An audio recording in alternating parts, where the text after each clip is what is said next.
ሆሴ ሪል ስቴት የቦሌ ግርማ ሞገስ የሆነው በቦሌ መድኃኔ ዓለም ከሸገር ሕንፃ ጎን እየገነባ ያለውን የቅንጦት አፓርትመንት ነው ይላል። ሁሉም ቤቶቻችን ሕጋዊ ካርታ ያለቀላቸው በመሆኑ ለቀሩን ጥቂት ቤቶች የባንክ ብድር አመቻችተናል። የቤቶን ቁልፍ እጆ ላይ ያድርጉ።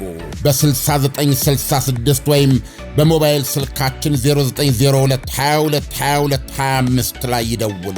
ሆሴ ሪል ስቴት ከቃል በላይ።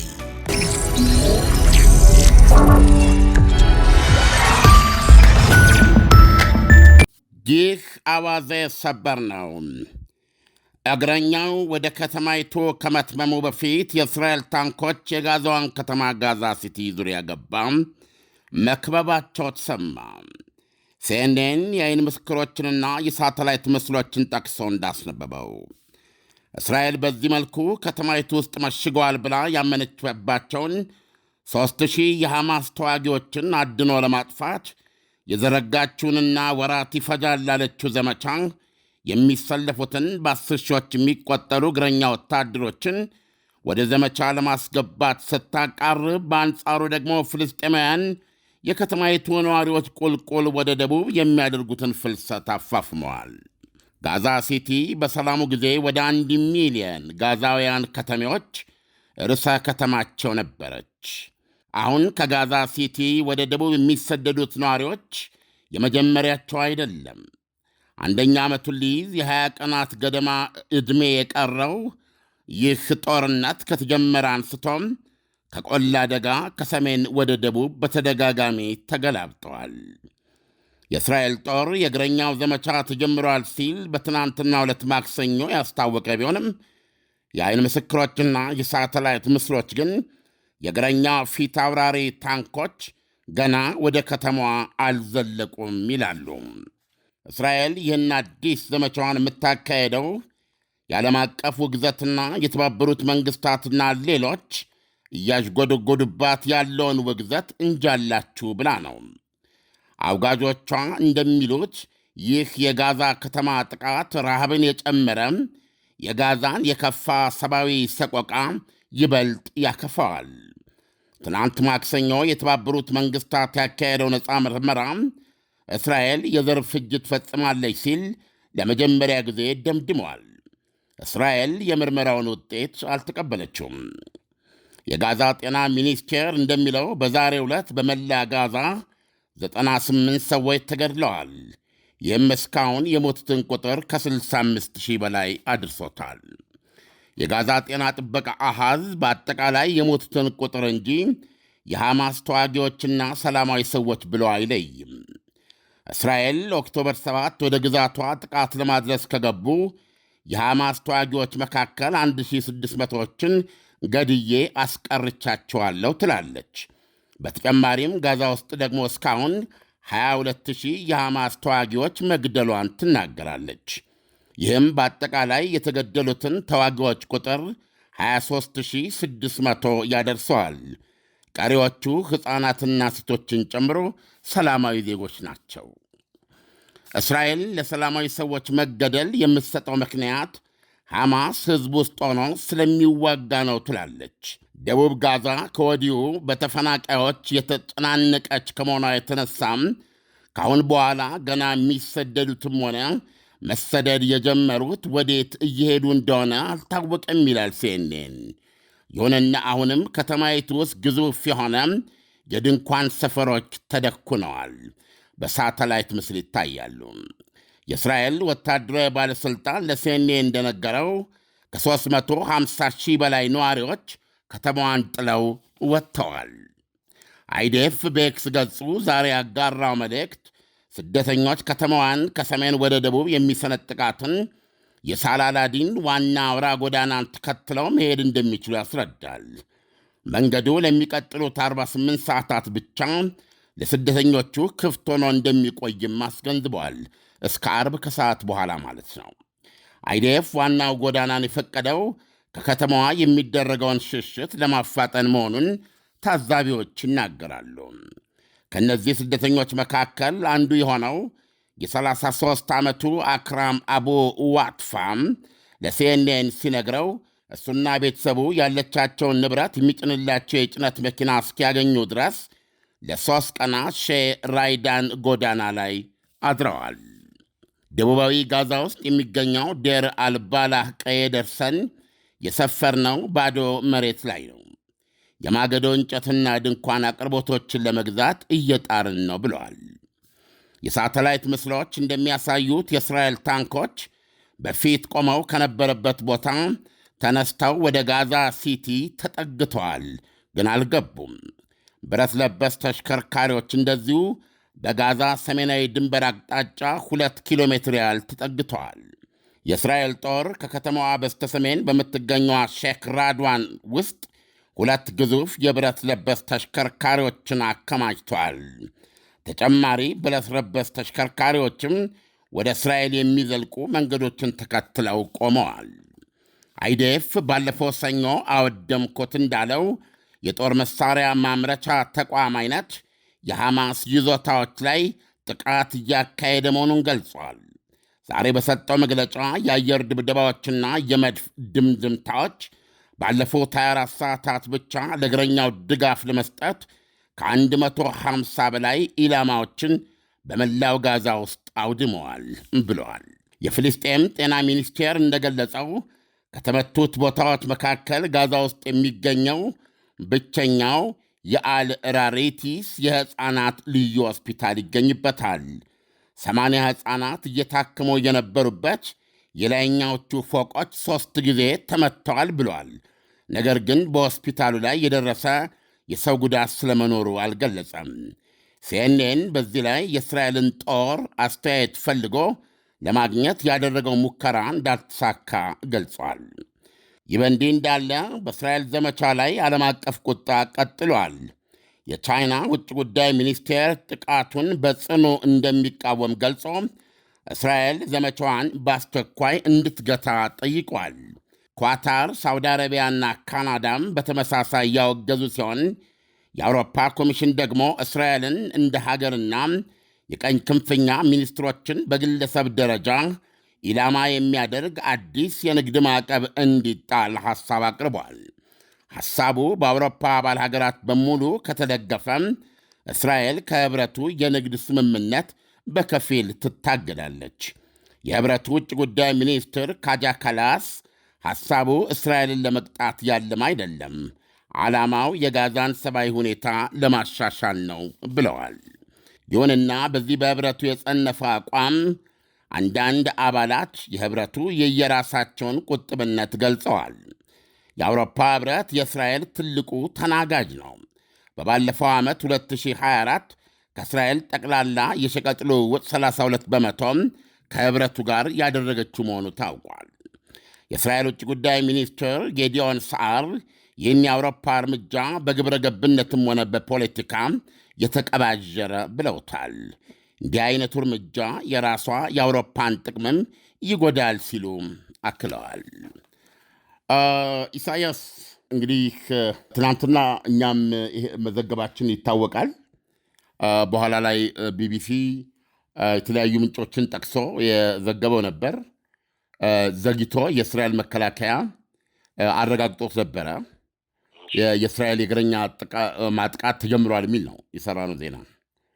አሁን ሲኤንኤን የሳተላይት መረጃዎችንና የዓይን ምስክሮችን ጠቅሶ እንደሚነግረን አዎ የእስራኤል ጦር እንቅስቃሴ አለው። ይሁንና ከፊት ለፊት የሚቀድሙት የሜካናይዝድ ኃይሎች ታንኮቹ እና ብረት ለበሶቹ ራሳቸው ጋዛ ሲቲን ከበው እንደሚገኙ ወይም በጣም ቀርበው ከበው እንደሚገኙ እንጂ እስካሁን ድረስ የእስራኤል ጦር ወደ ጋዛ ሲቲ መትመም እንዳልጀመረ የሚዘግብ ነው የአሁኑ ዜና። ኢሳያስ ዓለም እንግዲህ እስከ አሁን ያው ታንኮቹ ዙሪያውን ከበው እየጠበቁ ነው ያሉት። ምናልባትም ታንኮቹ ዙሪያውን ከበው የሚጠብቁት የሐማስ መሪዎች አንዳች ለውጥ የሚያመጡ ከሆነ ብለው ሊሆን ይችላል ብዬ ነው የማስበው። እና ሐማስ በዚህ የመለሳለስ አቋም እስካሁን አላሳየም።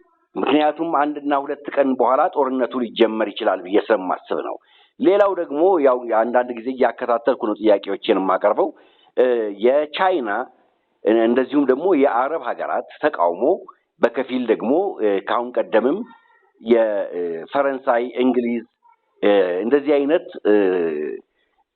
ተቃውሞ እስራኤል ላይ አቅርበው ነበረ እና እነዚህ ሀያላን ሀገራቶች ተቃውሞ ማቅረባቸው እስራኤልን አልሰበራትም ወይም እስራኤል ምንም የአቋም ለውጥ እንድታሳይ አላረጋትም። ይሄ የአቋም ለውጥ አለማሳየት ያላትን አቅም ነው የሚያሳየው ወይስ ከምን የመጣ ነው እንደዚህ አይነት ንግግር ከእስራኤል ሊሰማ የቻለው? ሆሴ ሪል ስቴት የቦሌ ግርማ ሞገስ የሆነው በቦሌ መድኃኔ ዓለም ከሸገር ሕንፃ ጎን እየገነባ ያለውን የቅንጦት አፓርትመንት ነው ይላል። ሁሉም ቤቶቻችን ሕጋዊ ካርታ ያለቀላቸው በመሆኑ ለቀሩን ጥቂት ቤቶች የባንክ ብድር አመቻችተናል። የቤቶን ቁልፍ እጆ ላይ ያድርጉ። በ6966 ወይም በሞባይል ስልካችን 0902222225 ላይ ይደውሉ። ሆሴ ሪል ስቴት ከቃል በላይ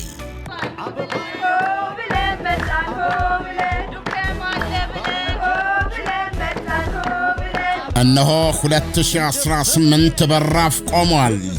አዲስ ዘመን፣ አዲስ መንፈስ፣ እንቁጣጣሽነት ነው። የዱባዩ ዱካም ሬስቶራንት ይህን ያውቃል። ሰንጋ ጥለዋል፣ ደምቆ አሸብርቋል። ቁርጡ፣ ጥብሱ በአይነት ተዘጋጅቷል።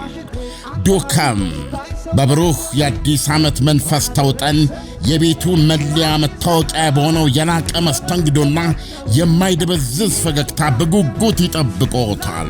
ከአንዴም 3 ጊዜ የዱባይ ሙኒሲፓሊቲን የጥራት ማረጋገጫን 3 ጊዜ በመሸለም የ2025ን ጨምሮ በዱባይ ምድር ብቸኛው የኢትዮጵያ ሬስቶራንት ያደረገው ብቃትና ክህነቱ ይሄ ነው። እንቁጣጣሽ እንኳን ደህና መጣሽ። ዱካም ሬስቶራንት አምሯል፣ ተውቧል፣ ተሸልሟል። እናንተ እንግዶቹን ለማስተናገድ ጓጉቷል፣ ቋምጧል። ከኢትዮጵያ ውጭ ኢትዮጵያ ዱካም ሬስቶራንት በዱባይ። መልካም አዲስ ዓመት፣ መልካም አዲስ ዘመን። እውነትም እንዳልከው ጥያቄውን አነባብረኸዋል። ይሁንና የመጀመሪያ የሰጠው ግምት ትክክል ይመስለኛል። ምክንያቱም የሆነ የመጠበቅ የመዘግየት ሁኔታ አለ እና ምናልባት ሐማስ ይሄንን ለማስቀረት ከዚህ እንግዲህ ከጦርነቱን በማስቀረት ብዙ ሊድኑ የሚችሉ ሕይወቶች አሉ እና ውድመቶች አሉ። ስለዚህ ይህንን ግምት በማስገባት አቋሙን የመቀየር እድልም ለመስጠት ሊሆን ይችላል ቅድም እንደገመትከው። አለበለዛ ደግሞ የራሷ የእስራኤል ወታደራዊ ታክቲክ ነው ለማለት እንዳትል ሞር አሁን የገመትከውን የሚያስኬድ የሚያደርገው ምንድን ነው? አይዲኤፍ ራሱ ማክሰኞ ዕለት ይህን በይፋ አረጋግጧል። የእግረኛ ውጊያ ተጀምሯል ብሏል። ስለዚህ የእስራኤል ጦር አክቹዋሊ በጋዛ ሲቲ ውስጥ ኦፕሬሽን ወይም ዘመቻ እንደጀመረ ነው ይሄ የሚያሳየው። እና በዚህ ደረጃ መግለጫ ተሰጥቶበት አሁን በተግባር ግን እንደምንሰማው የእስራኤል ጦር ከተማይቱን በብረት ለበስና በታንክ ከቦ መገኘቱ ቅድም ያነሳኸውን ፕሮባብሊ እድል ለመስጠት ይመስለኛል። ምክንያቱም የጋዛን ሲቲ ጦርነትን ማስቀረት ይቻላል ሐማስ ራሱን ካከሰመ። ሐማስ ራሱን ለማክሰም እንደ ተዋጊ ኃይል ከተስማማ አሁን ኦልሬዲ ያሉ የተጀመሩ የነበሩ ውይይቶች አሉ። ስለዚህ ይህን መሰረት አድርጎ ውጊያውን ማስቀረት የሚቻልበት እድል ይኖራል። ከዚህ አንጻር ነው የማየው። ይሄ ትክክለኛ ነው። ሌላው በዚህ ጉዳይ ላይ የእስራኤል ጠቅላይ ሚኒስትር ቤንያሚን ኔታንያሁ ጋዜጣዊ መግለጫ ሰጥቶበታል ትናንት። እስራኤል አስፈላጊ ከሆነ ይህንን ጦርነት በማንኛውም መልኩ ባለበት ደረጃ ብትቶ ሐማስን ለምሳሌ አሁን የሁሉ ጦር በሐማስ በከፍተኛ አሁን ሐማስ 1-2 ቦታዎች ላይ ብቻ እንዳለ ነው የምትናገረው እና ዋና አሁን የሚገኝበት ሜጀር ሐማስ የሚገኝበት ተዋጊ ኃይሎች የሚገኙበት ቦታ ጋዛ ሲቲ ነው ተብሏል እና ወደ 3000 የሚቆጠሩ ናቸው። ነገር ግን እነዚህ 3000 ተዋጊዎች ያው የከተማ ውስጥ ውጊያ ነው የሚያደርጉት እና አሁን ነዋሪዎች በሙሉ እየተበረታቱ ያሉት ጠቅላላ ጣጥለው ከተማዋን እንዲወጡ ነው። ስለዚህ አሁን ብዙ ሰላማዊ ሰዎች ጥለው ከወጡ በአንተ ላይ የሚደርሰውን በሰው ላይ የሚደርሰውን ጉዳት ለመከላከል ከፍተኛ የተኩስ ኃይል የመጠቀም ዕድል ይሰጣል ማለት ነው። ስለዚህ ምንም ጥርጥር በሌለ ሁኔታ እንግዲህ የከተማ ውስጥ ውጊያ ስታደርግ ህንፃዎችን ከለላ ታደርጋለህ። ሳይታለም የተፈታ ነው። ያው በህዝብ መካከል ትንቀሳቀሳለህ ባለው ውስጥ እነዚህን ነገሮች እንግዲህ ከመሬትም ከመሬት በታች አሁን እነዚህ ላይ ይሄን ለማስወገድ በሚል ብዙ ህንፃዎች ከተማዋ በአንጻራዊነት በጣም የሚያማምሩ ማማዎች ነበሯት። ብዙ ሰማይ ጠቀስ የሆነ ብዙ ህዝብ የሚይዙ ህንፃዎች ነበሯት። አሁን በጦርነቱ ሂደት በዚሁ ከቀጠለ በወራት ዕድሜ ውስጥ የሚያልቅ ነው ብላለች እስራኤል። ያው እንዳለ እንደሚወድም ሳይታለም የተፈታ ነው። ስለዚህ ይህን ሁኔታ ሊያስቀር የሚችለው ሐማስ ራሱን ሲያከት ብቶ ባለበት ብተውና ባቆመው እነሱ ድል አደረግን ነው የሚሉት የሚል መግለጫ ሰጥተዋል ኔታንያሁ። ለምሳሌ አሁን በዚህ ደረጃ ባለው ብቶ ምንድን ማለት ትጥቅ ባለመፍታቱ ወይም ደግሞ እስከ መጨረሻው ባለመሸነፉ እንደ ድል ነው የሚያዩት። ስለዚህ ይሄ ጦርነት ቶሎ እንዲያልቅ የምትፈልጉ ወገኖች ጦርነቱ በእስራኤል ሽንፈት እንዲያልቅ ነው ወይ የምትፈልጉት? ይህን አልፈቅድም። በዚህ የሚመጣ የማዕቀብ የተለያየ ነገር ቢኖር እስራኤል በሯን ዘግታ ለራሷ የሚያስፈልጋትን ነገር ማምረት ትችላለች። በጦር መሳሪያ ግብአት ደረጃ ለምሳሌ የጦር መሳሪያዎችን ለመስራት እንግዲህ ልውጦች አሉ አይደለም? ከአንዱ የምትገዛቸው ነገሮች አሉ እና አስፈላጊ ከሆነ የራሷ የእስራኤል ሃይቴክ ኮምፕሊትሊ ሀገር በቀል በሆነ ሁኔታ የሚያስፈልጉትን የመሳሪያ አካላት ከማንም መግዛት ሳያስፈልገው በሩን ዘግተው እስራኤል ራሷን ለመከላከል የሚያስችሏትን ምርጥ መሳሪያዎች መስራት ይችላል እና ብቸኛ መፍትሄው በራስ መተማመን ነው። ወደዛው ነው የምንሄደው ነው ያሉት።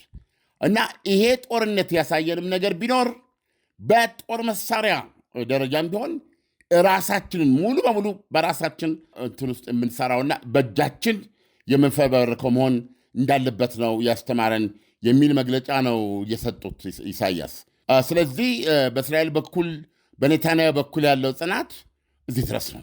ስለዚህ ተጽዕኖ ፈጣሪ ሀገራቶች የሚናገሩት ነገር ከቤንጃሚን ኔታንያሁ የአቋም ለውጥ ሊያመጣ አይችልም ብለን መውሰድ እንችላለን።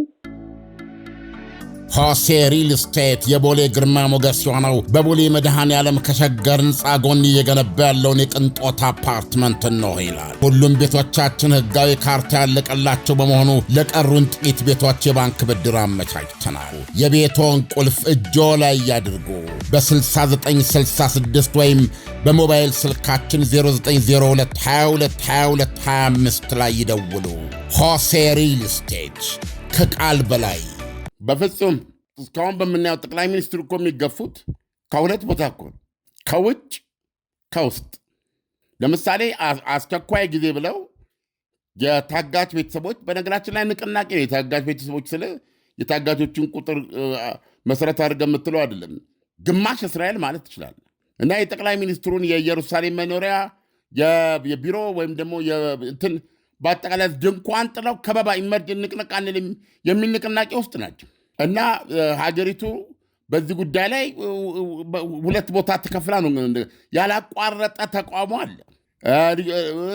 በዚህ እርምጃ በዚህ አሁን በሚካሄደው ጦርነት ልጆቻችንን ማናቸው ጠቅላይ ሚኒስትር ቤንያሚን ኔታንያሁ አንድ እናት ምንድን ነው ያለችው? ልጇ በታጋችነት ያለ ልጄን ይሙት ይገደል ብሎ እንደፈረመ ነው የምቆጥረው፣ የልጄ ህይወት እንዲሞት ፈርመዋል እስከ ማለት ነው የደረሱት። ስለዚህ ኔታንያሁ በግፊት ደረጃ ካየን በዓለም አቀፍ ደረጃም በሀገር ውስጥ ደረጃም ከፍተኛ ግፊት አለባቸው እና በዚህ ግፊት መካከል ግን ታጋቾችንም አስፈታለሁ፣ ታጋቾችን የሚያስፈታውም ሐማስን በኃይል መምታት ብቻ ነው የሚል አቋም ይዘው ይህንን ዘመቻ እንግዲህ ተወስኗል። ተጠባባቂ ጦር ተጠርቷል። በየደረጃው እንደ አስፈላጊነቱ እየተጨመረ ነው የሚሄደው። ነገር ግን አሁን ባለው ዜና እንደምንረዳው ከሆነ እስካሁን ድረስ የእስራኤል ጦር ጋዛ ሲቲ አልገባም። በነገራችን ላይ ጠቅላይ ሚኒስትሩ በሚቀጥለው ማክሰኞ ዶናልድ ትራምፕ አሁን እንግሊዝን እየጎበኙ ነው ያሉት። ዛሬ ከንጉሥ ቻርለስ ሶስተኛው ጋር አውርተዋል። ራትም ይበላሉ ምሽቱን። አቀባበሉ በጣም ልዩ እንደነበረ ዘገባዎች ያሳያሉ። ኢሳያስ የአየር ላይ ትርኢቱ የተለያየ በአጠቃላይ ይሄ ከንጉሳዊ አክብሮት አንጻር የሚነጠፉ የሚዘነጠፉ የሚበተኑ ምንም የቀረ ነገር የለም ነው የተባለው። ይሁንና በዛው መጠን ደግሞ እንግሊዛውያን የዶናልድ ትራምፕና ኢፒስቴን ተብሎ የሚታወቀውን ልጃገረዶችን አባላጊ እና ለሹማምንት አቀባባይ ቢሊዮነር ፎቶግራፍ በአንድ ላይ በማቅረብ ዶናልድ ትራምፕ ላይ ያላቸውን ተቃውሞ እየገለጹ ነው የሚል አለ። ስለዚህ ዶናልድ ትራምፕ ይህን ጉብኝታቸውን አጠናቀው ወደ ዋይት ሀውስ ገብተው ትንፋሽ ከወሰዱ በኋላ የፊታችን ማክሰኞ ድጋም የእስራኤል ጠቅላይ ሚኒስትር ቤንያሚን ኔታንያሁን ጠርተዋቸዋል እና እነዚህ መሪዎች ለአራተኛ ጊዜ ሊገናኙ ነው ዋይት ሀውስ ማለት ነው። ኢሳያስ አለም አሁን እንግዲህ የእስራኤል ሰራዊት ከቦ እንደተቀመጠ ነው ያነሳ ነው እና የሐማስ ሰራዊት ከህዝቡ ጋር ተያይዞ የመውጣት እድል አይኖረውም ወይ? ኖ እነዚህን ሁኔታዎች ያው ክትትል እንደሚደረግባቸው መገመት ቀላል አይደለም።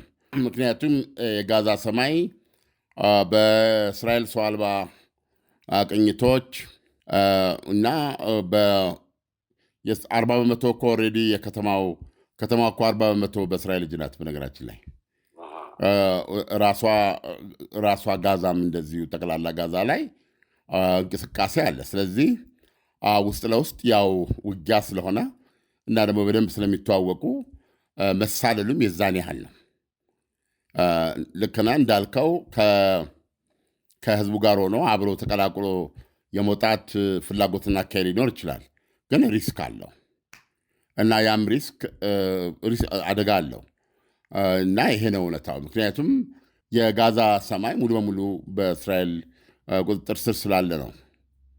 እሺ አለም እንግዲህ አሁን የዶናልድ ትራምፕ ወደ እንግሊዝ የሄዱበት እንደው መሰረታዊ ነጥብ ታውቆ ይሆን ወይስ እንደው በዩክሬን እና በሩሲያ መካከል ያለው ጦርነት ከአውሮፓ ውስጥ በአንደኝነት የሚያቀነቅኑት የእንግሊዝ ጠቅላይ ሚኒስትር በመሆናቸው ይህንን ለማቀዛቀዝ ነው ወይስ ሌላ የተለየ አጀንዳ አላቸው? እንደው የሰማው ነገር ካለ ኖ ባለፈው ጠቅላይ ሚኒስትሩ ዋሽንግተንን በጎበኙ ጊዜ ከንጉሥ ቻርልስ የተጻፈ የግብዣ ደብዳቤ ይዘውላቸው ሄደው እንደነበር ታስታውሳለህ። ስለዚህ የዛ ግብዣ አካል ነው። በእርግጥ ብዙ ቢሊዮን ዶላሮች ቃል ኪዳን የተገባባቸው የኢኮኖሚ ጥቅሞችም ነበሩት። ብቻውን ልንሰራው እንችላለን፣ ግን አንዳንድ ጊዜ የዶናልድ ትራምፕና የእንግሊዝ አጀንዳ ነው በሚል ነው። ኢኮኖሚያዊ ፋይዳ አለው እና ሁለተኛ እንግሊዝ ይህን ያደረገችበት ምክንያት ኔቶ እንደ ኔቶ ያለ አሜሪካ ሪሊ ምንድን ነው የሚባለው እንትን የለውም፣ የጀርባ አጥንት የለውም። ስለዚህ ደግሞ ዶናልድ ትራምፕ ለራሳቸው ለአጋሮቻቸውም የሚተነበዩ ሰው አልሆኑም እና እንግሊዝ ይሄ ስትራቴጂዋ እንግዲህ ዶናልድ ትራምፕ ይሄ ማጋ የሚባለው ሜክ አሜሪካ ግሬት አጌን ንቅናቄ ወይም እንቅስቃሴ አሜሪካ አጠቃላይ ትኩረቷን እንደ ኤሊ ወደ አንገቷን ወደ ሼሏ እንድትሰበስብ የሚያነሳሳና አውሮፓን ለራሱ እንዲቆም የሚታው ነው እና ይሄ ሁኔታ ለአውሮፓ ደህንነት በጣም አደገኛ ነው። ስለዚህ እንግሊዝ በዋነኛነት እኚህን ሰው የቀደመ የአንግሎ ሳክሰን ግንኙነትን መሰረት አድርጋ እንዲሁም ሰውየው ዶናልድ ትራምፕ ክብርና ገናናነት የሚወዱ መሆናቸውን ግንዛቤ ውስጥ በማስገባት እንግዲህ አሁን ያልኩ እንግዲህ ያልተነጠፈ ያልተለበሰ ነገር የለም። በእውነት ባለቤታቸው ወይዘሮ ሜላኒያ የክት የሚሉትን በጣም የዘመነ አለባበስ አድርገው ነው የሄዱት። ራሳቸው ላይ የደፉት ባርኔጣ ስታይል ያለው ነው መቼም። እና ደግሞ የንጉሱ ባለቤት ወይዘሮ ካሚላ በተመሳሳይ አለባበስና ቆብ ነው የተቀበሏቸው። በአጠቃላይ ይሄ ዶናልድ ትራምፕን ደስ የሚያሰኛቸው ነበረ ልል እችላለሁ።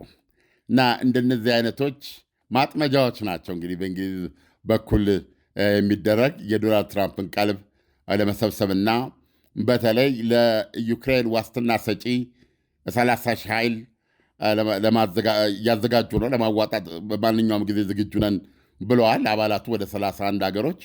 ስለዚህ እዚህ ላይ አሜሪካ ፈርም በሆነ አቋም ቃል እንደምትገባ የሰጠችውን ሙሉ የአየር ኃይል ሽፋን እንደምትሰጠውና በማንኛውም መንገድ በዚህ ውስጥ ከጎን እንደምትቆም በማያወላውል ሁኔታ ያረጋገጡላት ዘንድ ለማግባባትና ልባቸውን ወደ አውሮፓ ለመስረቅ የሚደረግ ጥረት አካልም አድርገ ልታየው ትችላለህ። ኢሳያስ አለም፣ ለትንታኔው ከወዲሁ አመሰግናለሁ። መልካም አዳር ይሆንልህ። መልካም አዳር። ሆሴ ሪል ስቴት የቦሌ ግርማ ሞገስ የሆነው በቦሌ መድኃኔዓለም ከሸገር ሕንፃ ጎን እየገነባ ያለውን የቅንጦት አፓርትመንት ነው ይላል። ሁሉም ቤቶቻችን ሕጋዊ ካርታ ያለቀላቸው በመሆኑ ለቀሩን ጥቂት ቤቶች የባንክ ብድር አመቻችተናል። የቤቶን ቁልፍ እጆ ላይ ያድርጉ።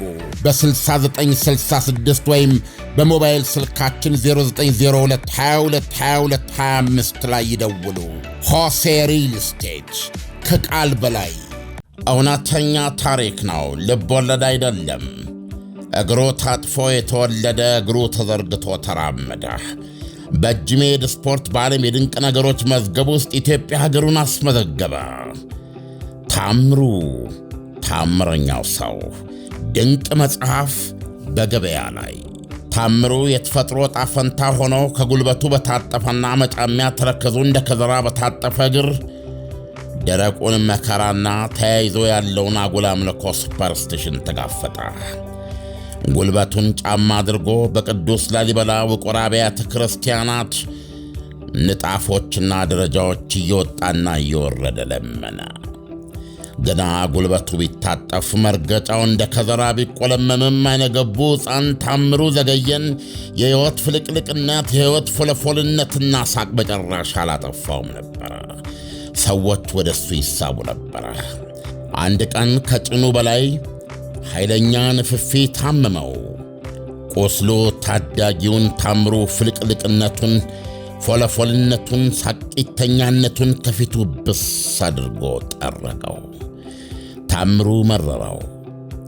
ወደ ቅዱስ ሚካኤል ቤተ መቅደስ ፊት ለፊት ዘ ሲምቦል ኦፍ አዳም የምትባለው ዋሻ ውስጥ አለቀሰ።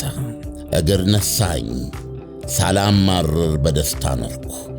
ይህንንስ መቋቋም አልችልም፣ ግደለኝ ወይም አድነኝ ብሎ አለቀሰ። ጨርሶም ባውን አብሶ ሳይደርቅ ዋሻዋን ለቆ እንደወጣ አንድ ሰው አየው። ብታምኑም ባታምኑም ለአጥንት ሕሙማን በበጎ ፈቃደኛነት እገዛ ለመስጠት የመጡ ዶክተር ሞሪስ የተባሉ ይሁዲ አሜሪካዊ ከነባለቤታቸው ነበሩ። ሚስቲቱ 1 ብር ሰጡት።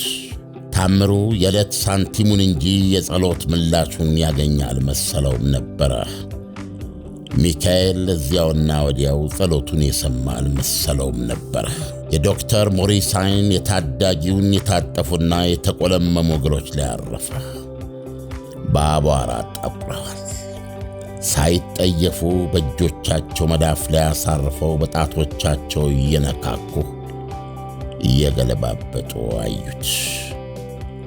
ይድናል እኮ አሉና ንገሩት አሉ ባጠገብ ላሉ ኢትዮጵያውያን ቱሪስቶች። ታምሩ ይድናል እኮ የሚለውን ሰማ።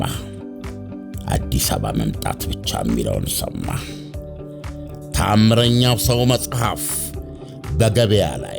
መጽሐፉን ከመጽሐፍት መደብሮችና ከአዟሪዎች እንደዚሁም በአማዞን ያገኙታል።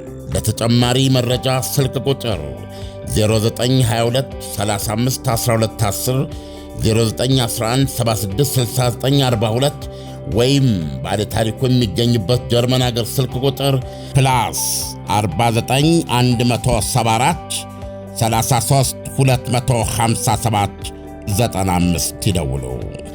ታምረኛው ሰው የታምሩ ዘገየ እውነተኛ ታሪክ ይግዙ። ምርትና አገልግሎቷን በአዋዜ ላይ ያስተዋውቁ።